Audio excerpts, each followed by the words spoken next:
Hey, what's up, guys? Welcome back for the second video for today. I've had a lot of you guys comment in my videos that you want to see, a model that's back here, or David Chin actually commented on the video from this morning that he wanted to get a look at that B-17 that was hanging from the ceiling. And I will do a video on that, David. I'll also do a video on, I'm going to spin you, that P-61 Black Widow that's hanging right there, right there. There it is. I do have a couple of planes. I have a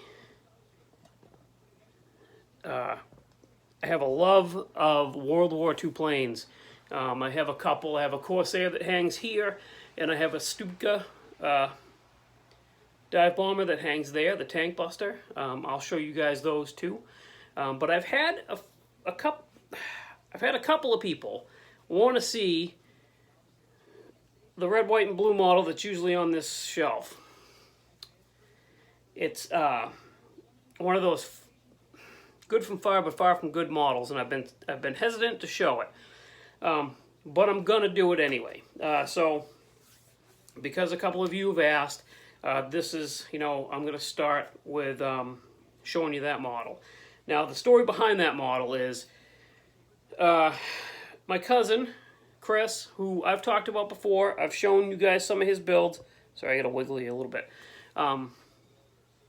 We do build offs all the time, and actually, boy, I think it was 5 years ago, 5 or 6 years ago, maybe. It's been a long time, but my cousin and I, along with another cousin of mine and my uncle, we used to put on these little model shows, holiday model shows.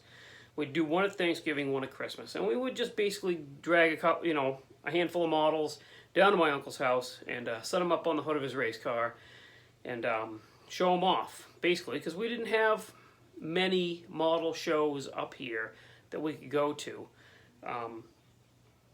So we would do that, and every once in a while we'd all do a build. So to continue with this story of this car, there was a challenge thrown out that we all had to build the MPC 67, I think it is, 67 or 68 Barracuda. If you guys know that kit, you know it's junk. There's no detail to it. It's just awful. So we both decided, unbeknownst to each other, that we were going to kit bash these kits. So I'm going to show you his first. By the way, we did a little family voting thing. We would have other family members, wives, kids, come down to the show, have a little holiday party, potluck type of thing, and everybody would vote. We'd number the models, and everybody would vote, throw the number, in the hat, and that's how it would go. And needless to say, my cousin Chris's car, that particular, I believe it was Christmas, won by a landslide, because this thing is awesome. So I'm going to start with showing you his first. So this is what he came up with. That is kit bashed with the, I believe it's the Iaconio Camaro. That Revell Pro Stock Camaro. That's what he did. The paint, again, like I said this before, this guy is an old school builder, so he just spray paints and clears. He doesn't cut, buff, polish.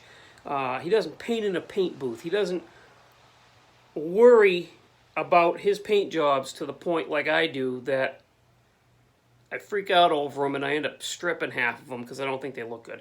He does it and they all look amazing. Like that paint job is just black and clear. And it looks really good.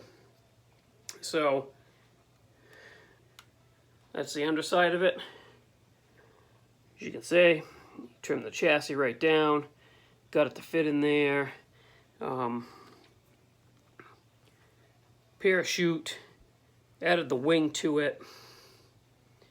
It's hard to tell, and I think it fell off with all the moving, but there's a little hook hanging inside on the roll cage, and he hung the steering wheel on it.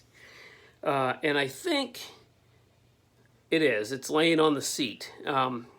This model's been moved around quite a bit. You know, it got packed and moved up here, and it's been, but anyway, so that steering wheel fell off and is now laying on the driver's seat, which is okay, I suppose. But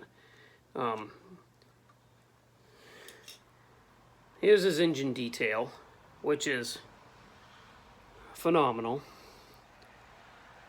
Yes, that's a big block Chevy. He looked up the rules for this. Well, actually, I bet I can get that steering wheel and hang it back on that hook. Actually, I might try that later. Anyway, he looked up the rules for class racing and found out that this would be in modified production. So he dug through his collection of decals and he found modified production decals for it. So it actually would fit the class. Because it's a Chrysler and it has a big block Chevy in it, it would have to go into modified production. So, funny story about this is we have an old friend of the family who is a Mopar fanatic, and he was at the party and he was hyped. He's like, "Oh man, that thing is badass! Heck yeah!" He pops the hood off and he goes, "What? A big block Chevy? I'm not voting for that." Anyway. That's his. As you can see, hands down winner. Now let's get on to my pile. So other than, this one's kit bashed too. This is the same kit, the MPC Barracuda. I kit bashed it with the Revell Hemi Dart kit. So it's got the whole chassis under it. Other than the fact that it looks like a 7-year-old painted it, I think it came out pretty good. So this is mine. Again, this was 6 or 7 years ago, so this is literally just paint and clear too. I hadn't gotten to the point where I really got into and knowing how to paint stuff. So I didn't wet sand it. I didn't do any of that. I did an awful job of masking off those stripes and the stars. It is what it is. It's probably why I came in second. But yeah, so there it is.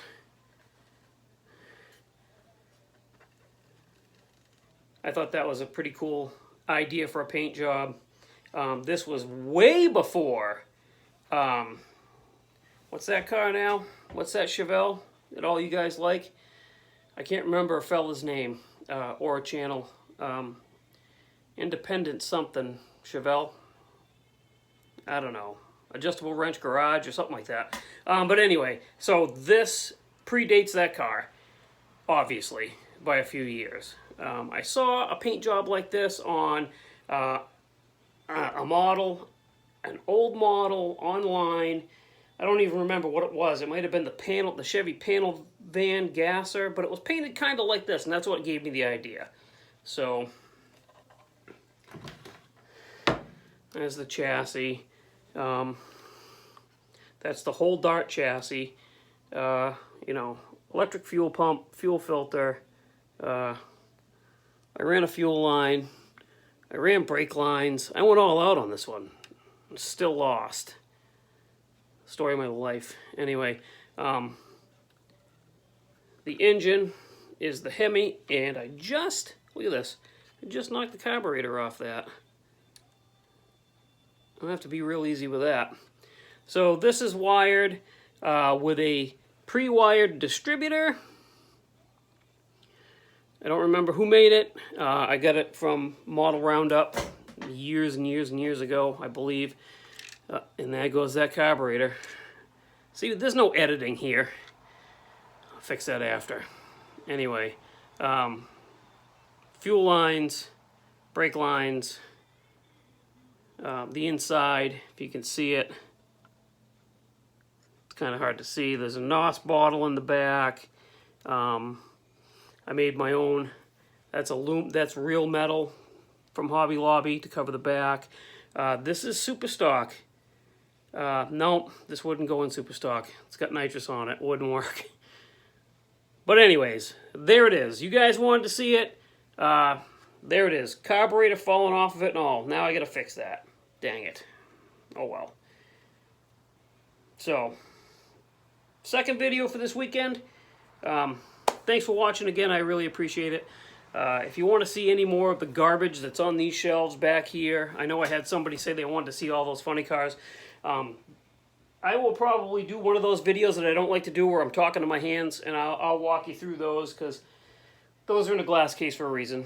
They're very janky and brittle at this point, and as soon as I touch one, it'll probably fall apart. But anyway, yeah, if you guys want to see anything in here, like I said, let me know, and I'm going to start showing you guys. Okay, that's it. I promise, no more videos for this weekend. Everybody enjoy your week, and I'll talk to you soon.